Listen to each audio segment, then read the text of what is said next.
Thomas Jefferson was actually one of the architects of the Constitution of the United States. Let me ask you once again, did these men believe in two kingdoms within the same nation? Yes. And sometimes I ask people when I lecture on this, I say, let me ask you, how many kingdoms are you citizens of?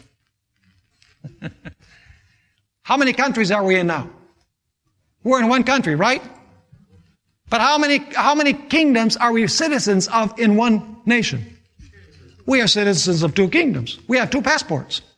One passport is a U.S. passport. That's the civil passport. And then we have the blood of the Lamb, which is the other passport.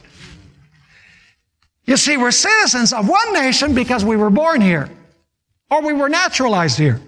We're citizens of the other nation because of the new birth. We were born again. And so we live in one nation, but within that one nation, there are two kingdoms that are to be ever what? Separate one from another. You know, there are many Christian activists today in the United States who say that the separation of church and state was established so that the state could not control the church. But the history of the Middle Ages and the history of the colonial period shows that the reason why the founding fathers separated church and state was because there was a danger that the church should use the state to accomplish her purposes. Frequently, Christian activists also say, well, the expression separation of church and state is not found anywhere in the Constitution. And that's true. If you look in the Constitution for an expression that says separation of church and state, you're not going to find it.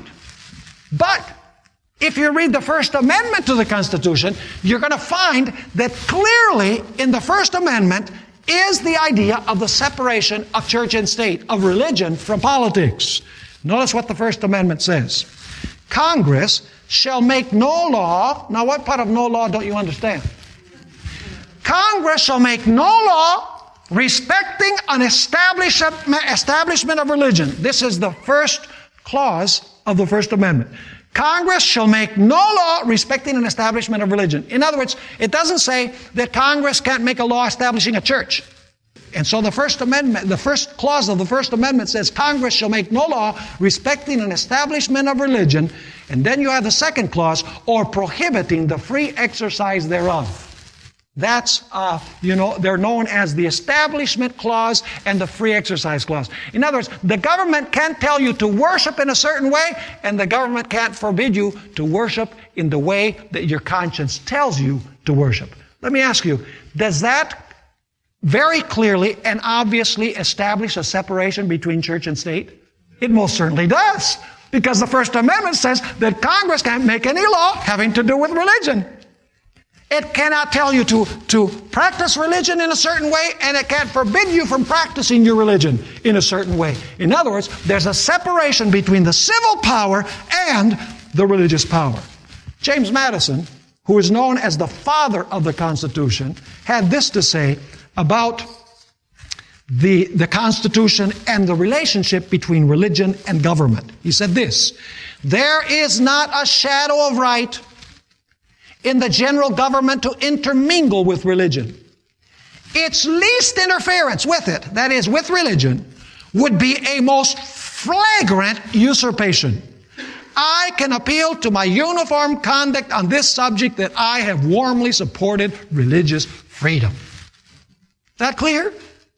1797, the United States signed a treaty. It's known as the Treaty of Tripoli. It was actually approved by the President John Adams. And this is what the Treaty of Tripoli said. This is only a portion of the treaty. The government of the United States is not in any sense founded upon the Christian religion. Now, we need to understand that it was founded upon this idea of two principles: separation of church and state, separation of civil matters from religious matters. But that doesn't mean that the United States was founded as a Christian nation. It was founded as a nation of Christians. It's different to say that it was a Christian nation than to say that it is a nation of Christians, where most of the people at that time, at least, were Christians.